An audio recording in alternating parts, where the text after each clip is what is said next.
Tonight, 3 archived stories, records that were never meant to be found.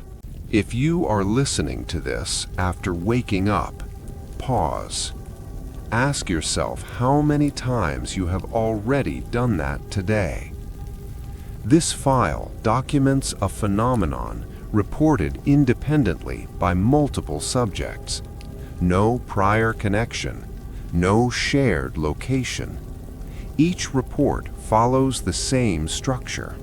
A normal morning, a full day lived, then another awakening. I woke up like any other day. Alarm rang, coffee tasted burnt, the news felt repetitive. Nothing felt strange. That was the strange part. I went to work, I spoke to people, I laughed at something I don't remember now. At night, I went to sleep. And then I woke up again. Same bed, same ceiling crack, same light leaking through the blinds. But the feeling was wrong. I thought it was a false awakening. I've had those before. But this one lasted all day.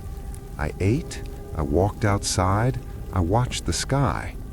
The sky looked thinner, like it was stretched too tight. When night came, I went to sleep carefully, like stepping onto thin ice. And then I woke up again. Medical evaluation shows no signs of psychosis, no sleep disorders, no substance involvement. Subjects display elevated cortisol, extreme fatigue, despite sleeping. I don't think I'm awake anymore. Please don't hang up. Everything feels rehearsed, like the day already happened and I'm watching a worse version of it. Caller requested confirmation of reality, asked operator to describe surroundings. Caller began crying when descriptions matched. Subjects report cumulative changes after each awakening, minor at first. Objects slightly misplaced, voices off by a fraction of a second. Light sources flicker when not observed directly. I started marking the days, scratching lines into the wall, but they reset every time, except one. There's always one extra mark. I don't remember making it. Sleep cycles show abnormalities. REM stages overlapping with wakefulness. Subjects may be dreaming while conscious, or conscious while dreaming. I stopped trusting mornings. Every time I wake up, I wait. I check the room. I listen to my breathing. If it feels too real, I panic, because that means it's close to ending. Subjects ceased communication shortly after reporting environmental degradation. No physical bodies recovered. The final morning did not arrive. If you are listening during a panic episode, do not focus on your surroundings. The background is not stable. This file compiles reports from individuals experiencing acute panic attacks. No shared diagnosis, no shared trauma history. The similarity lies elsewhere. It started like every other panic attack. Tight chest, racing heart, that familiar sense of imminent collapse. Then the room slipped. Not objects, not people. The space behind them. Patient exhibited classic panic symptoms: hyperventilation, dissociation. However, patient repeatedly gestured past visible surroundings, asked staff to fix the background. I stared at the wall to calm myself. That's what they tell you to do. Name 5 things you can see. But the wall wasn't solid anymore. It was vibrating, like a screen under pressure. And behind it, something was standing there. Witness descriptions are consistent. Not hallucinated figures in the room, not projections onto objects. They are described as existing behind spatial depth itself, as if reality is a thin layer. I told my therapist I could see them again. She asked who. I didn't have a word. They weren't people. They weren't shapes. They were outlines, behind everything. Patient's affect shifted when discussing perception, reported fear not of the figures, but of their patience. Subject attempted to record surroundings during episode. Video shows normal interior, no distortion, no visual artifacts. Audio contains repeated phrase, "They are still there." Multiple subjects interviewed separately, all described the same moment. A brief tear, not visible, felt. A sensation that the world has a seam and something waits on the other side. Reports spike during periods of high stress, sleep deprivation, emotional overload, as if reality weakens under pressure. During monitored panic episode, patient's gaze fixed beyond focal plane, asked to describe what they saw. They're not coming through. Pause.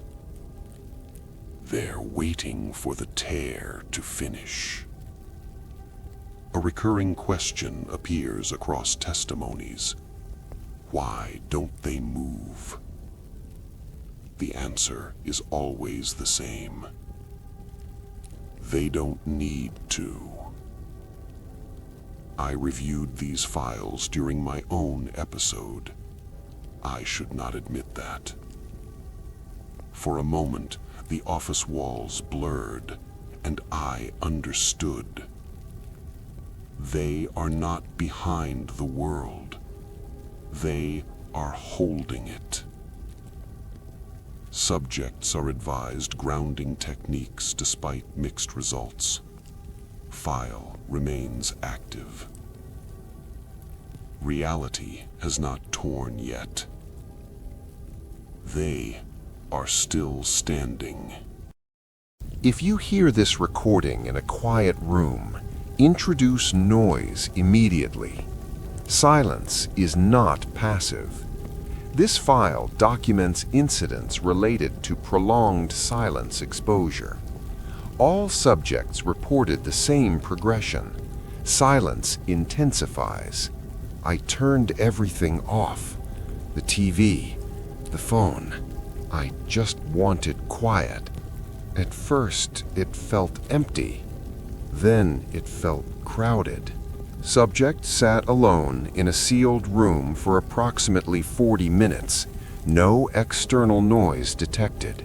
Subject reported pressure in ears without hearing loss. The silence wasn't silent anymore. It had weight. It pressed against my thoughts. Every breath felt too loud, so I stopped breathing for a moment. That's when it changed. Multiple subjects describe a threshold. After sufficient quiet, silence is perceived as layered, as if something is beneath it. I thought I heard my name, not spoken, shaped, like silence arranging itself into meaning. I said nothing. It replied.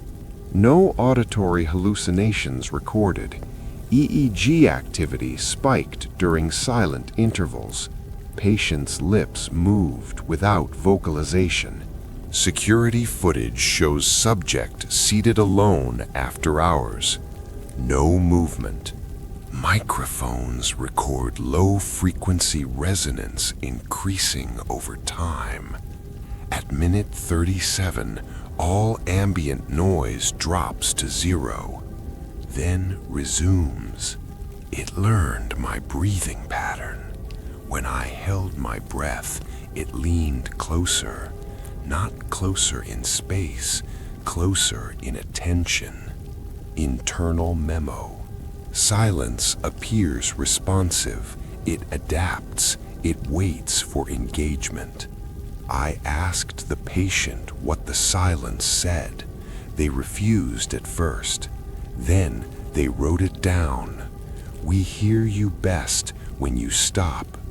Subsequent exposure times shortened. Subjects reported faster onset, as if silence remembers. During transcription, room noise dampened unexpectedly.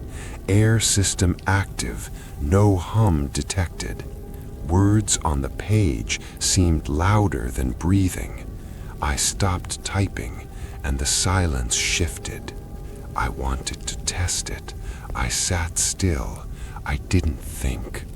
The quiet grew dense. It felt like standing before a mouth, waiting. This file will remain sealed. Silence is not absence, it is attention.